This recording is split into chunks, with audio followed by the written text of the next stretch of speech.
आप सभी का हमारे YouTube चैनल पर हार्दिक स्वागत है। आई होप आप सभी अच्छे होंगे।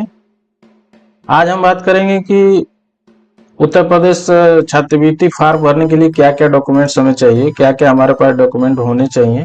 जो भी बच्चे नए हैं, जो अभी 8वीं पास करके 9वीं 10वीं 11वीं 12वीं जितने में भी एडमिशन कराएंगे उनको स्कॉलरशिप फॉर्म भरना पड़ता है और उसमें डॉक्यूमेंट्स क्या क्या लगेंगे, आज उसी के बारे में हम आपको डिटेल में बताएंगे कि अगर आपके पास वो डॉक्यूमेंट्स नहीं हैं तो अभी आप क्या करेंगे। अभी स्कॉलरशिप फॉर्म भरा नहीं जा रहा है तो सबसे पहले आप वो डॉक्यूमेंट्स रेडी करवा लेंगे ताकि आपको आने वाले जो समय है उसमें छात्रवृत्ति फॉर्म भरना है तो आपको समस्या नहीं आएगी।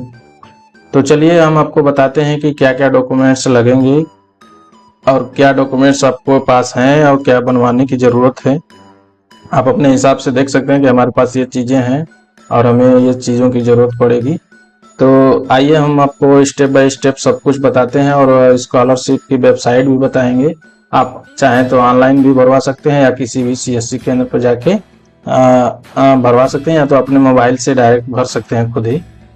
सारे डॉक्यूमेंट्स अपलोड करने के लिए आप PDF में बना सकते हैं डॉक्यूमेंट्स, या फोटो खींच के मोबाइल से भी अपलोड कर सकते हैं। जैसे फोटो ही अपलोड करना होता है, अपना साइन अपलोड करना होता है, बाकी डॉक्यूमेंट्स तो आपको बस डिटेल भरनी होती है। तो आप मोबाइल से भी आसानी के साथ आप भर सकते हैं स्कॉलरशिप फॉर्म।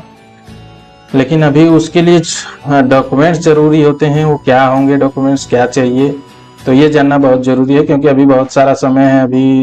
अभी सत्र चालू हुआ है अप्रैल का, तो अब इसके बाद बस एक हफ्ता और सत्र बचा है। अभी मई हो जाएगी, उसके बाद 1 महीने की छुट्टी हो जाती है, तो उसके बाद फिर नया जुलाई से सेशन फिर स्टार्ट होगा। तो उस समय वेबसाइट चालू हो जाती है उत्तर प्रदेश स्कॉलरशिप की। तो उस समय आपको ये डॉक्यूमेंट्स पहले जो इतना 1 महीने का गैप है, छुट्टी है, तो उसमें आप ये डॉक्यूमेंट्स रेडी रखेंगे तो आपको स्कॉलरशिप फॉर्म भरने में बहुत ही आसानी होगी। और जब उस समय आपके पास सारे डॉक्यूमेंट्स रहेंगे तो आपको भरने में भी कोई समस्या नहीं होगी, आपका फॉर्म बहुत ही आसानी से फिल हो जाएगा, कोई समस्या नहीं आएगी, आपका फॉर्म जल्दी जमा हो जाएगा तो जल्दी स्कॉलरशिप आ जाती है। जिन बच्चों का लेट होता है तो उनका लेट स्कॉलरशिप आता है। तो आइए जानते हैं कि सबसे पहले डॉक्यूमेंट्स क्या क्या चाहिए और कहाँ से अप्लाई करें या कैसे क्या करना है। तो चलिए इस वीडियो को स्टार्ट करते हैं। तो देखिए, छात्रवृत्ति फॉर्म भरने के लिए जो डॉक्यूमेंट्स चाहिए, जैसे 9वीं में जो बच्चा पढ़ा है, 10वीं में, 11वीं 12वीं, BA BTC एंड अदर जो भी क्लास में पढ़ रहे हैं, जैसे B.Ed है, B.Tech कर रहा है, MBA कर रहा है, चाहे ITI कर रहा हो, चाहे कोई भी क्लास में पढ़ रहा हो बच्चा, तो उसके लिए छात्रवृत्ति फॉर्म भरना है। अगर SC ST OBC का बच्चा है तो उसके लिए ये सारे डॉक्यूमेंट्स बहुत ही इंपॉर्टेंट है, ये सारे डॉक्यूमेंट्स होने ही चाहिए। और जो जनरल के बच्चे हैं उनके लिए तो बस जाति प्रमाण पत्र छोड़ के बाकी सारे उनके लिए भी डॉक्यूमेंट्स जरूरी होते हैं। तो चलिए सबको बारी बारी से बताते हैं कि क्या क्या डॉक्यूमेंट्स लगेंगे। तो सबसे पहला है कि जाति प्रमाण पत्र, जो कास्ट सर्टिफिकेट है, सबके पास अनिवार्य रूप से होना चाहिए। वो भी नया होना चाहिए ताकि कोई समस्या ना है। पुराना रहता है तो कभी कभी वेबसाइट पे शो नहीं करता है, तभी लेटेस्ट में आप अगर आपके पास 2 साल 3 साल पहले का है तो भी काम चल जाएगा। और उसके बाद सेकेंड डॉक्यूमेंट्स आता है आय प्रमाण पत्र। तो अगर आय प्रमाण पत्र आपके पास 2 साल पहले का है तब तो काम चल जाएगा, अगर 3 साल पहले का है तो वो नहीं चल पाएगा क्योंकि आय प्रमाण पत्र 3 साल के लिए ही बनाया जा रहा है। तो आय प्रमाण पत्र 3 साल के लिए वैलिड है, तो अगर अब 3 साल हो गया है तो आप फिर से अप्लाई कर दीजिए आय प्रमाण पत्र के लिए। बाकी आपके पास जाति निवास है 3 साल पहले का तो वही वाला काम कर जाएगा। फिर है निवास प्रमाण पत्र। निवास प्रमाण पत्र डोमिसाइल सर्टिफिकेट, तो डोमिसाइल के लिए आपको वही सेम चीजें हैं, आप आधार कार्ड देंगे, अपना फोटो देंगे और एक जन सेवा केंद्र पर जाएंगे, वहां से आय जाति प्रमाण पत्र तीनों आप अप्लाई करवा सकते हैं एक साथ, चाहे तो आप आपके पास अगर 2 है तो एक करवा सकते हैं।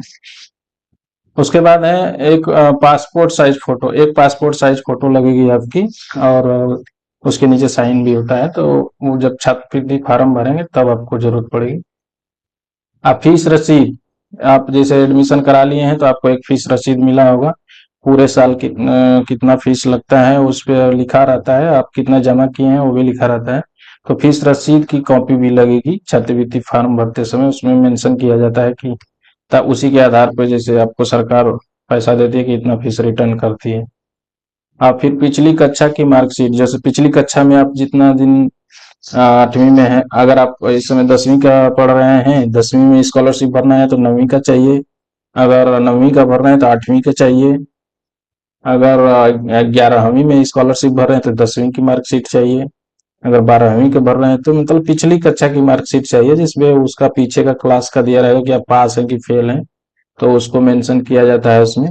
फिर पासबुक बैंक का, जैसे बैंक का जो पासबुक है आपका, वो डिटेल चाहिए, बैंक डिटेल्स पे भरा जाता है। सारी डिटेल्स उसमें फिल की जाती है, और बैंक का पासबुक की फोटो कापी भी लगती है। सारे जो इतने जितने मैं डॉक्यूमेंट्स बता रहा हूँ, उसकी सारी डॉक्यूमेंट्स की टू कॉपी भी आपको इकट्ठा करके रख लेनी है, जिसे फोटो कॉपी करा के रख लेनी है अपने पास।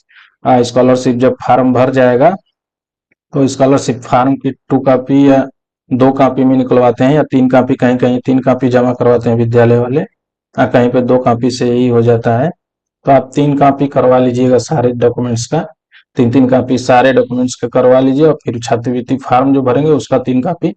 तो एक आप अपने पास भी रखे रहेंगे तो पता रहेगा कि हम ये डॉक्यूमेंट जमा किए थे, अगर कहीं गड़बड़ी हो जाती है कभी, तो आप विद्यालय में ले जाके फिर से उसे 2 कॉपी करा के जमा कर सकते हैं। फिर स्कूल के I card, I card school का जो होना चाहिए, जैसे आप छात्र एडमिशन कहीं करा लिए किसी विद्यालय में, तो उसका एक आई कार्ड मिला होगा आप लोगों को, उस पर सारी डिटेल लिखा रहता है कि आप कौन से क्लास में पढ़ रहे हैं, क्या कर रहे हैं।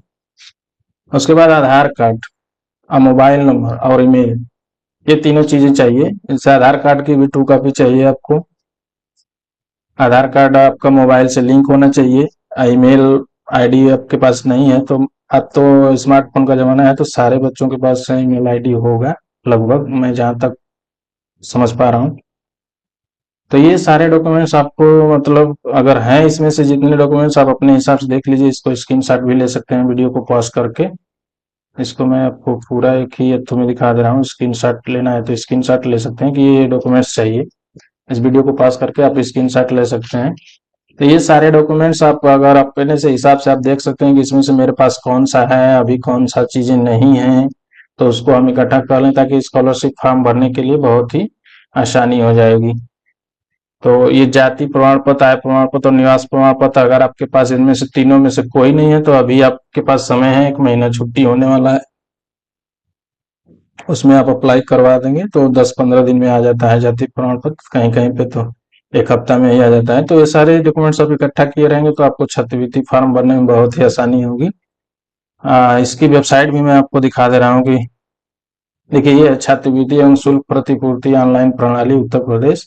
इसी वेबसाइट में जाके देखिए, स्टूडेंट वाले कॉलम पे रजिस्ट्रेशन पर क्लिक करेंगे तो रजिस्ट्रेशन पर क्लिक करते ही देखिए रजिस्ट्रेशन का प्रोसेस खुल जाएगा। अभी अगर खुल गया होगा वेबसाइट तो देखिए यहाँ पे आ रहा है, सारा प्रोसेस इसमें दिखाएगा कि कैसे क्या करना है।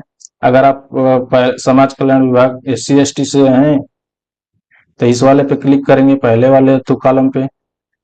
अगर पिछड़ा वर्ग के हैं तो इस वाले पे, और अल्पसंख्यक समाज से हैं तो इस वाले पे करेंगे।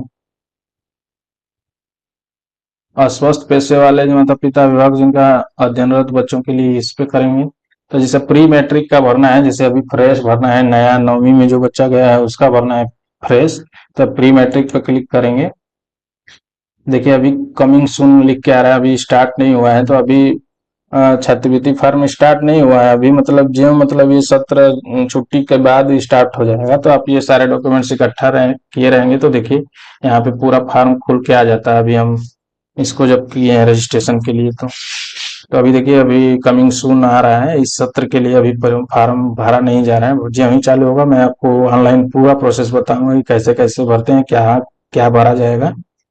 तो इस वीडियो में इतना ही। हमारे वीडियो ऐसे ही यूजफुल वीडियो पाने के लिए हमारे चैनल को लाइक शेयर और सब्सक्राइब करना ना भूलें। धन्यवाद।